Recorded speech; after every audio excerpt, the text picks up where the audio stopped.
Entonces no se trata de que un divorcio racional es racional porque yo soy amable con la otra persona o porque estoy tratando de llevar la fiesta en paz. Es racional respecto de mí. Eso es lo central de esta idea.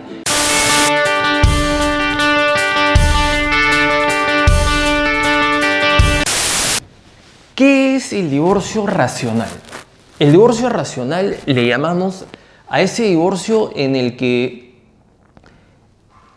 el combustible que nos lleva hasta el final de ese proceso no es todo ese cargamento negativo, tóxico, que a veces es el elemento que nos ha llevado a divorciarnos. Es decir, hacemos una estrategia, un planeamiento personal de forma tal que llegamos de un punto A un punto B, siendo el punto A estar casado todavía en ese matrimonio que ya no va por alguna razón, hacia el punto B en el que legalmente ya hemos sido declarados divorciados y todos nuestros documentos relacionados a eso ya están formalizados, con la menor cantidad de costos personales. Cuando digo costos personales no me estoy refiriendo a materiales en cuestión de dinero, no me estoy refiriendo necesariamente a costos en cuanto a cómo se reparten las cosas o quién gana, entre comillas, el divorcio, sino que, recordemos, un divorcio no importa la cantidad de cordialidad que existe entre las partes y que incluso ambos pueden estar de acuerdo, como pocas veces es, va a tener un montón de efectos en nuestra vida personal. Es decir, van a haber una serie de lesiones personales que la idea es minimizar mientras uno va de estar casado a estar divorciado. ¿Esto es posible? Por supuesto que sí. Y para eso existen una serie de previsiones que se deben de tomar y son las que en este video voy a recomendar cómo es que se deben de hacer, cómo es que uno debe de organizarse para lograrlo. ¿Es una tarea fácil? Por supuesto que no, pero es una tarea que se hace todos los días y créanme, los resultados de la gente que termina estando divorciada, habiendo hecho este tipo de planeamiento, este tipo de procedimiento, más allá de lo difícil que puede ser el divorcio, llega hasta el otro lado de una manera mucho más saludable. Un año después, 6 meses después de haberse iniciado este procedimiento, miran hacia atrás y dicen, oye, no fue fácil, mira la cantidad de desafíos que habían adelante, personales, legales, etcétera, pero mira, qué bien lo hice, ha habido el menor impacto posible para mis hijos, ha habido el menor impacto personal en mí, es decir, en mi esfera personal, emocional, etcétera, y no me he enemistado con el mundo, no me he convertido en una persona totalmente comprimida de sentimientos tóxicos o de rencores o de revanchas o de facturas pendientes que cobrar con mi ex esposo. Entonces los invito a ver la siguiente parte de este video en el que voy a poder comentar uno a uno estos pasos y bueno, espero que les sea muy muy útil. La primera pregunta es, ¿esto de acá siempre es posible? ¿Es posible siempre hacer un divorcio racional? Por supuesto que no, pero siempre debe ser la meta. Es decir, siempre debemos de tratar de dejar de lado todas esas cosas negativas que siempre existen cuando uno se está divorciando, ya sea la propia pena, el rencor, la bronca, cosas que quedaron pendientes por decir. Uno tiene que dejar todo aquello de lado y empezar a hacer una estrategia personal absolutamente con miras a un divorcio racional. ¿Qué es lo primero que se recomienda hacer? Ya sea que tú hayas iniciado el divorcio, seas tú el que decidiste dar un paso al lado o te lo han planteado a ti, es muy importante que puedas generar un equipo que te acompañe en el divorcio. Esto parece poco intuitivo, es decir, uno suele pensar, no, mira, esto es un aspecto demasiado personal, yo no lo puedo compartir con mi familia o no lo puedo hablar con los amigos, hay una cierta estigma, ¿no?, social del divorcio. Es un primer ejercicio, es un primer desafío a vencer, es derrotable la idea de que un divorcio pues la gente te va a señalar con el dedo. Eso felizmente ya quedó en el pasado. ¿Qué es lo que es muy recomendable hacer? Insisto, es hacer un equipo. ¿A qué me refiero con un equipo? Uno no debe ir del punto A al punto B de estar divorciado solo, porque mientras más solo vas en este camino, es mucho más probable que las lesiones personales se vayan dando. ¿Cómo podemos empezar a generar un equipo? Primero, hay 3 cosas que uno debe tener en cuenta, 3 personajes que deberían estar siempre en la escena. Esto es evidente, el primer personaje debería de ser tu psicólogo, psicóloga, es decir, un terapeuta que te pueda apoyar en lo que va a ser este desafío emocional, porque es una montaña rusa el divorcio, no importa, ya lo he dicho, por más cordial que sea el divorcio, van a haber picos, van a haber cosas que se van a decir en el tema, en el procedimiento, algunos aspectos que va a ser difícil tocar, como se dice, escarbar un poco en temas personales. Es muy importante antes, durante y seguramente que después de divorciarte puedas tener un terapeuta de confianza que pueda guiarte en este camino, que te acompañe en este camino. Lo segundo, también es muy obvio, es un asesor legal, un abogado o una abogada que te pueda guiar en los aspectos legales que tienen que ver con tu divorcio. Muchas veces la intuición, las películas, los libros, las vecinas, los vecinos nos dicen no, los abogados pueden complicar el tema, es mejor negociarlo entre las partes, conversarlo directamente. Eso es, a pesar de que nos lo dice la intuición, es una traición de nuestra intuición. Es como el ejemplo que me gusta poner: a ti te duele la muela, no eres dentista y te la trates de arreglar tú solo. Incluso siendo dentista, eso no es una buena idea. Un abogado, una abogada es quien sabe en la parte técnica cómo es que tienes que protegerte para llegar del punto A al punto B y no mires más adelante y digas, se me pasó esto, esto no debí firmarlo o debí firmar esto otro. Muchos son los casos en que un cliente me dice, ya cuando se ha divorciado y viene para conversar sobre aspectos relacionados a lo que es después del divorcio, a decirme, yo firmé en el primer momento porque quería que el tema pase rápido. O, por ejemplo, tenía cargo de conciencia por algo que había llevado al divorcio y era de repente su responsabilidad. Y me dice, yo firmé sencillamente por hacer las cosas más fáciles para la otra persona o para hacérmelas más fácil a mí, era muy doloroso y tal. Bueno, ese es el trabajo de tu abogado, de tu abogada, que va a impedir que tú vayas a firmar algo, o por lo menos te va a asesorar si lo estás haciendo, en que esto va a tener un efecto en tu futuro. Un divorcio, por más difícil que puede ser, pasa así. Termina siendo una cuestión dependiendo del tipo de divorcio, luego lo voy a comentar, pero termina pasando en la línea del tiempo de la vida y lo que se viene después es muy muy largo.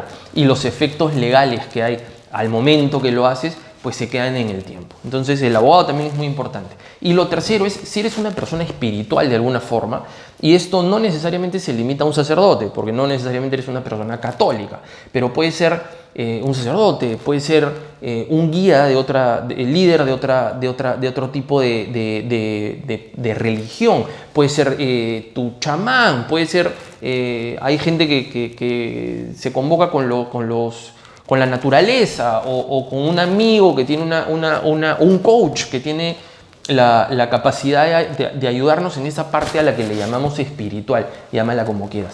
Estos tres puntos, tu psicólogo, terapeuta, tu abogado y alguien que en la parte espiritual puedas conversar, puedas sentirte guiado, van a ser muy muy importantes. Pero son las únicas tres personas que entran en el equipo, en mi opinión no, pero son las elementales. ¿Quién más podría entrar en el equipo? Muchas veces la familia. Y con eso no me refiero a convocar a toda la familia grande, la misma que está sentada en la mesa en Navidad, sino por lo menos una o dos personas, puede ser un amigo o un familiar, con quien puedas hablar permanentemente durante el procedimiento de divorcio. Y con esto no me refiero a que esta persona supla a lo que te va a decir tu abogado o lo que te va a decir tu psicólogo.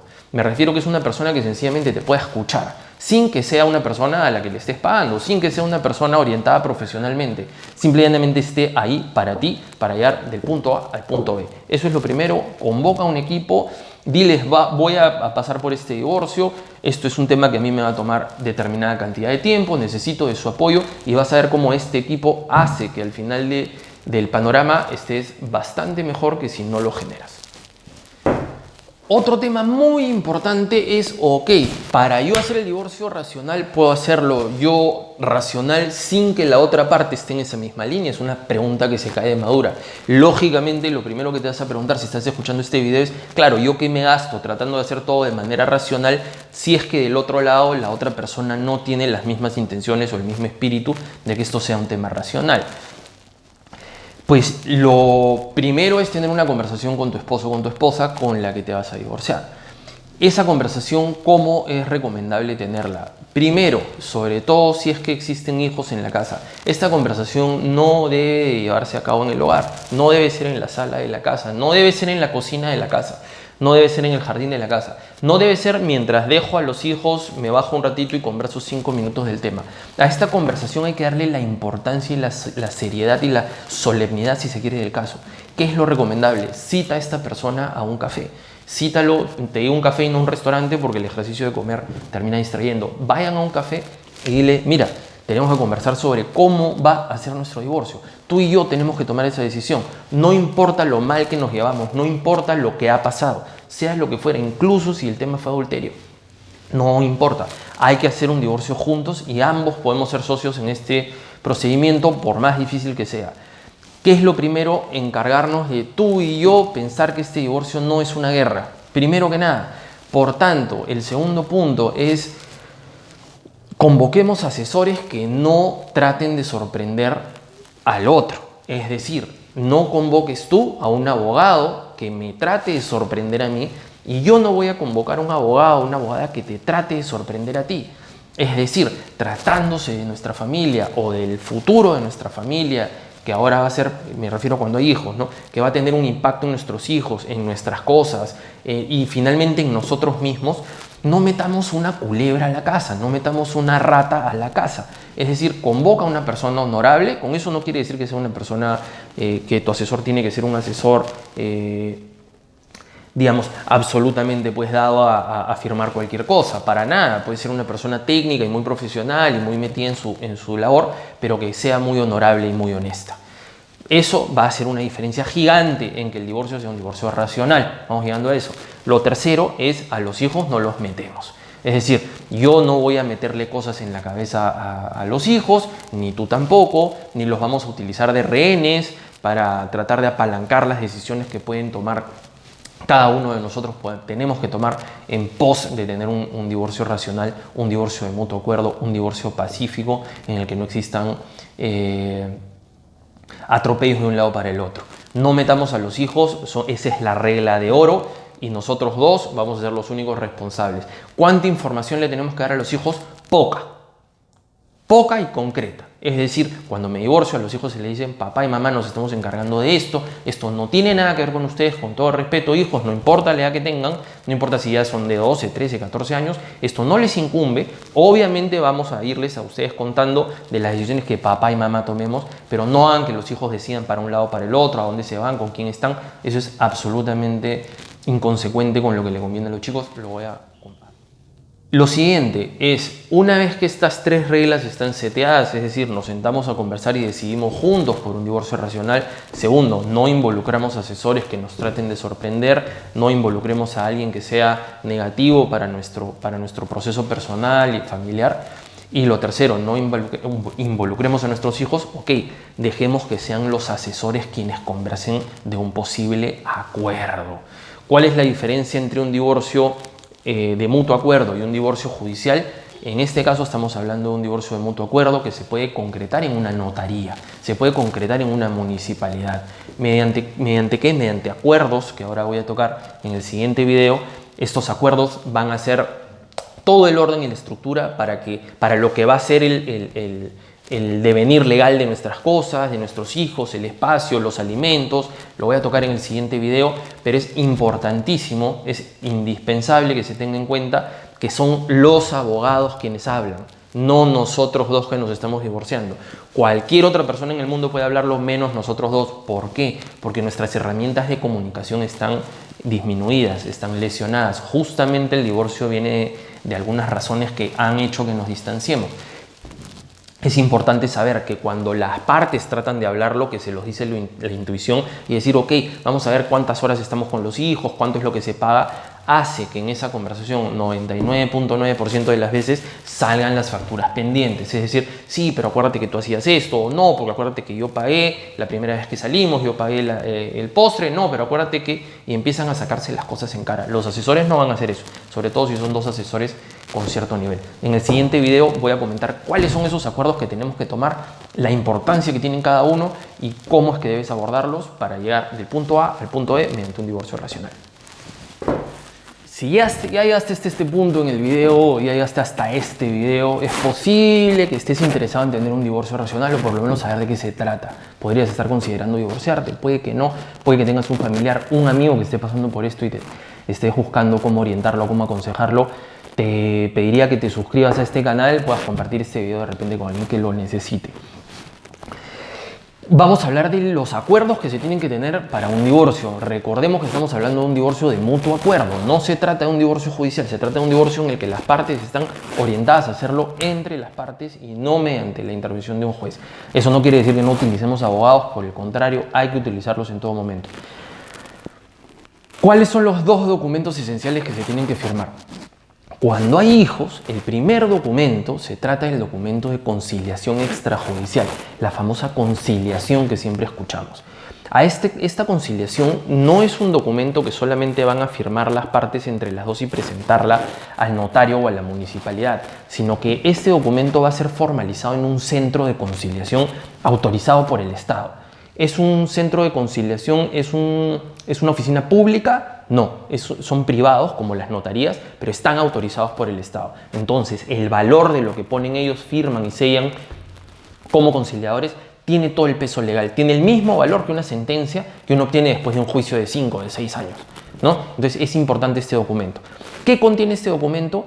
Este documento, para empezar, lo tienen que redactar los abogados, el asesor, los asesores que hayan conseguido cada una de las partes que se están divorciando. ¿Lo puede hacer el conciliador directamente? Sí, pero el conciliador va a tener una hora, una audiencia para... De repente es demasiado poco tiempo para conocer a las partes, conocer todo lo que tiene que ver con sus hijos y sus cosas y redactar un documento que realmente sea completo. Pueden hacer una cosa muy acotada, muy sencilla y útil al final. Puede ser que sí, pero lo recomendable es que primero las partes lo hagan con sus abogados, cierren un documento y eso lo lleven al centro de conciliación para formalizarlo. ¿Qué contiene el documento? El documento contiene 3 grandes partes.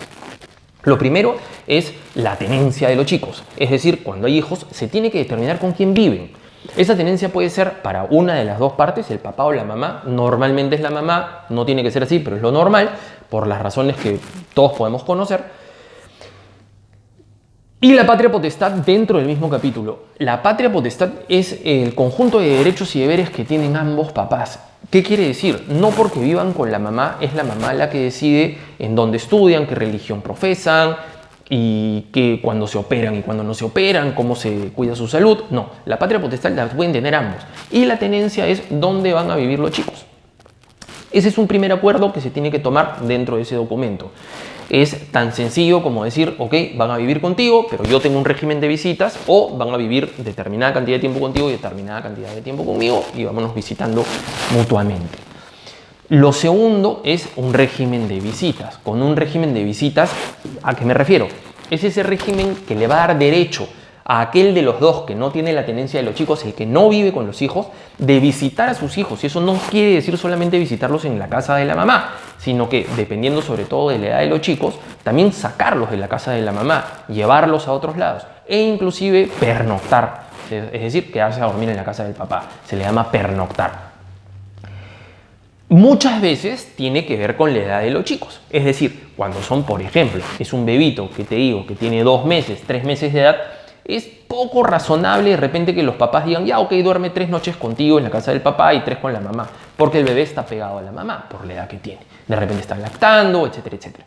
Entonces, lo normal es que este documento pueda tener una serie de de planteamientos para, a medida que van creciendo los chicos, vayan teniendo determinados espacios fuera de casa para salir con el papá, dormir afuera, tener cualquier régimen que sea fuera del hogar de la mamá, pero también pueden haber visitas en la casa de los chicos. Por ejemplo, hoy de colegio, a veces el papá sale pues del trabajo, sale de donde esté, de repente la mamá también estuvo trabajando y es difícil que en ese momento a los chicos los saques de su rutina, que están haciendo tareas o se tienen que bañar pronto y llevárselos a la casa de él y después traerlos. A veces los visitas en la casa de la mamá debe dar las facilidades para que no sea un ambiente hostil o viceversa si es que viven con el papá.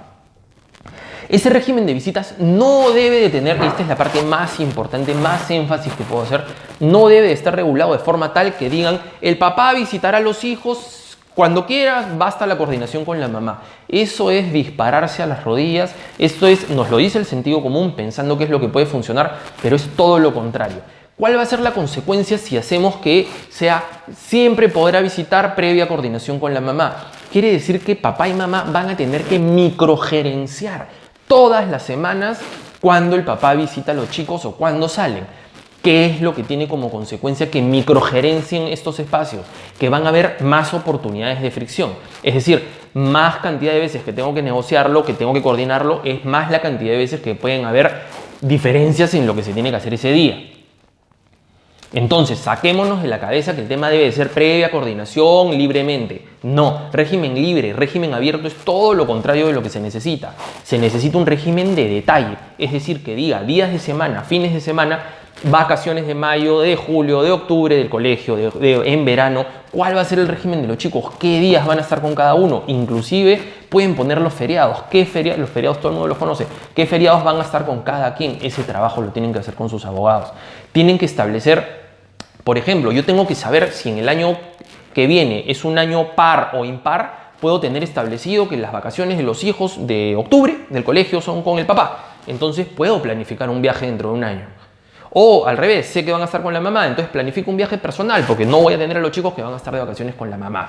En verano lo mismo, cuando los chicos van creciendo se puede poner primera semana de enero, primera semana de febrero estarán con el papá para que también tengan vacaciones en verano con el papá, que acá en Perú por lo menos es un tema que es diferente normalmente lo que se hace en la rutina de los chicos cuando están en el colegio.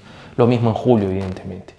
También se pueden poner las reglas para los cumpleaños, para el cumpleaños de papá, de mamá, inclusive de los abuelos. Se puede establecer reglas que tengan que ver con las prácticas religiosas. Por ejemplo, si es que son católicos o son judíos o de cualquier otra religión, qué días, cómo y en qué horarios van a practicar con los chicos estas ceremonias rituales, cómo se pasa la Nochebuena, la Navidad y el Año Nuevo. Todo debe estar full detallado. ¿Qué hacemos? Tenemos un documento muy completo con un régimen de visitas absolutamente claro y luego lo podemos tener guardado en un cajón. Y sí podemos coordinar entre papá y mamá y decir, ok, mira, ¿sabes qué? Hoy día yo iba a ir, pero no voy a poder, ¿te parece que puedo ir mañana? O al revés, mira, me he ganado en el trabajo unas entradas para un espectáculo para los chicos, ¿crees que me los puedo llevar hoy que no me tocan? Y la mamá y el papá pueden decir, sí, claro, anda, llévalos. Esa cordialidad se convierte en moneda porque cuando yo después lo necesito, tengo de repente la reciprocidad del otro. Y eso hace que la vida pueda ser normal, no guiada por un documento. ¿Para qué está el documento? Para ese día en el que yo digo A y el otro dice B y no nos podemos poner de acuerdo, miramos el papel. Además, ese papel, cuando es así de detallado, hace que la rutina de los chicos sea más saludable y también les hace bien a ellos, porque predicen cómo va a ser su día siguiente, saben cómo va a ser su semana, su mes. Es bastante más positivo para ellos y, como digo, tiene mucho que ver con no tener que microgerenciar con el otro padre cada vez que los chicos salen. El tercer punto dentro del mismo documento de conciliación son los alimentos. Obviamente, el que no tiene a los chicos tiene que pagar una pensión de alimentos. Suele ser acá en el Perú el papá quien no tiene a los chicos y por tanto el que tiene una pensión de alimentos. ¿Cómo se establece la pensión de alimentos? Cuando la hacen ambos y no la hace un juez, esto es bien relevante, tienen que juntos, a través de los abogados, reitero, establecer cuál es el monto real del gasto de los chicos. No basta con poner pago el colegio y el resto lo paga el otro. Hay que establecer primero, antes de dividir el gasto, cuál es el universo de gasto de los chicos. Por ejemplo, pueden establecer lo que suma el colegio, la salud, la vivienda, los seguros, que son complementarios a la salud, el tema de la limpieza del hogar, por supuesto la alimentación nutritiva, a veces clases extracurriculares, refuerzos, dependiendo del nivel de gastos que tenga cada familia, que en cada familia es muy diferente. Una vez que están de acuerdo con ese universo de gastos, es que se dice, ok, ¿cómo los distribuimos? No necesariamente 50-50, porque no necesariamente ambas partes tienen los mismos ingresos y a veces una de las dos puede no tener ingresos. Puede ser que el papá esté sin trabajo y la mamá con trabajo, puede ser que la mamá se dedica al hogar como ama de casa y el papá tiene un trabajo en el que sale de la casa y gana un sueldo, y eso hace que de esa forma revisemos cómo es que se van a distribuir los gastos. Por ejemplo, imaginemos que en este caso el papá gana 4.000 soles y la mamá gana 3.000 soles. Es un ejemplo. Vamos a agarrar el universo de gastos total que hemos establecido juntos y decir, ok, 4 y 3 es la proporción de lo que ganamos, dividamos estos gastos en 4 y 3.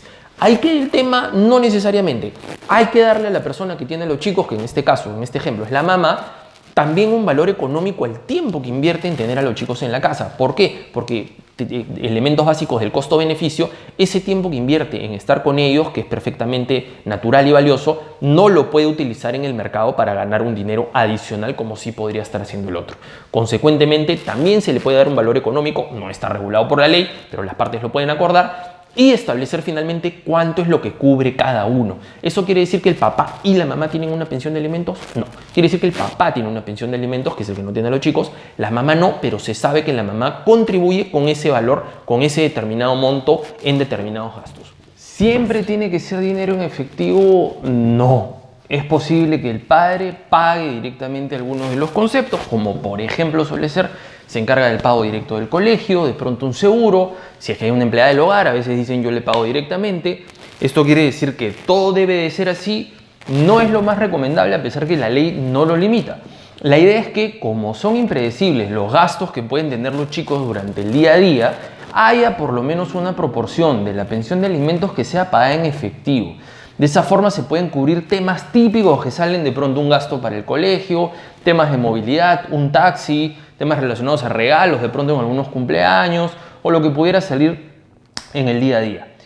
Con eso están terminando las partes de establecer todo lo que tiene que ver con el núcleo de sus hijos. Ya están establecida la tenencia, cómo van a ser las visitas y lo relacionado a los gastos que tienen que estar con ellos. Esto está tallado en el tiempo, estos 3 acuerdos, está tallado en piedra, quise decir, para nada. Las partes en el futuro pueden ponerse de acuerdo para volver a firmar una conciliación que cambie los aspectos relacionados a la conciliación original. Salvo que no quieran hacerlo, ahí sí se mantiene permanentemente en el tiempo hasta que los chicos tengan 18 años por lo menos. Esto también lo puede variar un juez mediante una demanda judicial y un proceso, pero no es lo que estamos conversando. ¿Qué es lo recomendable? Que el documento tenga cláusulas que puedan establecer en el tiempo cómo va variando el pago de los alimentos. Si los chicos van creciendo, van teniendo mayores gastos, la pensión puede ir cambiando en el tiempo. Lo mismo si es que las partes rehacen su vida y una de ellas empieza a convivir, aquella que tiene a los hijos, con otro adulto. Es decir, al tener una pareja que vive en la casa y hay un consumo también por parte de esta persona de gastos, de luz, de corriente, de internet y de comida, la pensión se puede establecer desde el inicio en esta original que si es que aquello sucede se disminuye en un porcentaje, puede ser el 30% o cualquier otro monto que puedan imaginar que les resulte inteligente. ¿Tienen que hacerlo? No. ¿Es recomendable? Sí, es recomendable en la medida que esto suele pasar, sobre todo si al momento de la separación y el divorcio los chicos son pequeños. Los años pasan y la gente rehace sus vidas. Con eso termina ya el documento relacionado a la conciliación y todo lo que podemos hablar sobre el tema. En el siguiente video lo que voy a comentar está relacionado al otro documento que tenemos que firmar para el divorcio, que es la separación de patrimonios. Aquello que va a ser la división de las cosas que se compraron, que se adquirieron durante la vigencia del matrimonio. La separación del patrimonio, como su propio nombre lo dice, es agarrar abstractamente, por supuesto, todo aquello que se adquirió durante el matrimonio y señalar cómo es que se va a dividir entre las partes. Esto quiere decir que tenemos que poner cada cosa que está dentro de la casa, desde un libro, los implementos de aseo personal no. Quiere decir que esencialmente tiene que estar dividido, por lo menos en grueso, las cosas cómo se van a dividir. Y sí, especialmente aquellas que están inscritas en los registros públicos, como son los bienes inmuebles, departamentos, casas, terrenos, etcétera, y los vehículos que también siempre están inscritos. Lo mismo las acciones en una empresa. ¿Por qué? Porque al momento de suscribir este documento, ese acuerdo de que los bienes se separan pasa a las partidas registrales de estos bienes inmuebles, de estos vehículos, de estos libros donde constan las acciones de una compañía. El tema esencial de entender acá es que cuando una pareja de esposos ha comprado un departamento, por poner un ejemplo, no es que son copropietarios como si lo compraras con un amigo o con un socio. Si ustedes tienen el régimen regular con el que las personas se casan, que es el de los bienes comunes, ese bien inmueble o ese vehículo o esas acciones no le pertenecen mitad y mitad a cada uno desde que están casados, sino que pertenecen a la sociedad de gananciales que conforman juntos como si fuera una tercera persona. Esto hace que la ley obligue a que esto se divida entre las partes para poder pasar al divorcio. ¿Esa división tiene que ser 50-50? No, no necesariamente. A veces el acuerdo es tú te quedas con el carro, yo me quedo con las acciones de la empresa, o el inmueble lo dividimos mitad y mitad y el carro lo vendemos, te lo quedas tú, me lo quedo yo, o incluso te puedes quedar tú con el departamento, yo con las acciones, yo con los cuadros, las obras de arte, o lo que hubiera en la casa, los bultos, o me voy solamente con mi televisor. Y tú te quedas con el resto. Los acuerdos los pueden hacer entre las partes como mejor se les ocurra. El panorama ideal es que al momento de hacer este documento, que repito, debe hacerse con asesores, puedan establecer cuáles son los valores de estas cosas al momento de dividirlos. Porque por lo menos en el caso de los inmuebles, de los vehículos, la notaría, que es donde se tiene que regular, finalmente formalizar este documento, no es en el centro de conciliación como lo otro, tiene que ver los valores que se le dan a estos bienes para poder declarar que se encuentran divididos. Lo mismo sucede con los ahorros de las personas. Los ahorros que se han generado durante el matrimonio también se deben de ser divididos. ¿Por qué? Porque los frutos del trabajo de las personas, los sueldos que pueden tener o los dividendos de sus negocios, se llaman frutos y esos frutos forman parte de las gananciales. ¿Cuáles no son bienes que se tienen que dividir? Es una buena pregunta. Aquellos que son bienes propios. ¿Cuáles son los bienes propios? Por ejemplo, los utensilios de limpieza, los objetos de colección de pronto personal que se hicieron antes del matrimonio, aquello que compré antes del matrimonio, inclusive si es un inmueble o un vehículo antes de casarme, y los bienes que heredas, por ejemplo, entre otros. Tú puedes estar muy casado, pero heredas algo de un familiar que fallece, ese bien no pasa a ser de las gananciales, no tiene que ser dividido, ese es un bien propio. Este documento que se firma por abogado y se certifica en la notaría es el segundo documento con el que tenemos que contar para poder, junto con el primero que ya hemos hablado, que es la conciliación, presentárselos al notario o a la municipalidad donde se hace el divorcio, porque ambos trámites son similares, tienen diferentes tiempos y costos. Más barata es la municipalidad, es un poco más lenta, más rápido es la notaría, es un poco más caro. Junto, por supuesto, se presentan las partidas de nacimiento, de matrimonio, los DNIs, etc. Pero estos son los dos documentos esenciales. En estos documentos reposan los acuerdos que tienen que ver con el divorcio. Son los dos documentos que hacen que la conversación sea difícil, hacen que sea casi una negociación entre las partes para poder llegar a un divorcio que es racional. Para finalizar, todos estos pasos que hemos venido hablando, desde la conversación que puedes tener con la persona de la que te vas a divorciar y estos documentos que se tienen que firmar, que son la conciliación y la separación de patrimonios, tienen que hacerse desde una óptica esencial. Es aquellos problemas, aquellos conflictos, aquellos desafíos que nos han llevado al divorcio no pueden ser los que nos guíen durante la confección de estos acuerdos, de estos documentos. ¿Por qué? Porque hay que pensar lo siguiente. Un acuerdo de este tipo, estos acuerdos, no quiere decir que te estás amistando con la persona. Esta persona, por supuesto, no tiene que ser tu enemiga, tampoco lo vemos así, pero aquellas razones que generaron el divorcio pueden ser graves. Puede haber habido adulterio, puede haber habido violencia inclusive. Entonces, no se trata de que un divorcio racional es racional porque yo soy amable con la otra persona o porque estoy tratando de llevar la fiesta en paz. Es racional respecto de mí. Eso es lo central de esta idea. Es decir, yo me trato de llevar a mí en salud del punto A al punto B. Mientras menos tóxico sea este proceso, mientras más leal sea conmigo mismo, con mi escala de valores al momento de hacerlo, mientras mejor está conformado mi equipo y mientras más tranquila tengo mi conciencia de cómo llevé a cabo este procedimiento, voy a llegar más sano al otro punto, más saludable. Ese impacto va a ser similar en mis hijos, ya sea que los problemas con el padre o la madre del divorcio sean irremediables. La sociedad de los padres para la crianza suele mantenerse, no siempre. Hay padres o madres que abandonan, obviamente hay padres o madres que salen de la escena familiar por razones gravísimas, pero en muchos de los divorcios esa sociedad, más allá de que la relación sentimental termina, continúa respecto de los hijos. Esa relación conmigo mismo, por supuesto, continúa también. En consecuencia, tengo que tratar de aislar todas esas emociones tóxicas, negativas, esos problemas al momento de hacer estos documentos. ¿Por qué? Porque el divorcio no termina el día que firmas el documento de divorcio. El divorcio es un capítulo del libro de tu vida que continúa en la línea del tiempo. Es decir, que aquellos efectos no documentales, no legales, sino de cómo llevé a cabo ese proceso, van a seguir conmigo en el tiempo.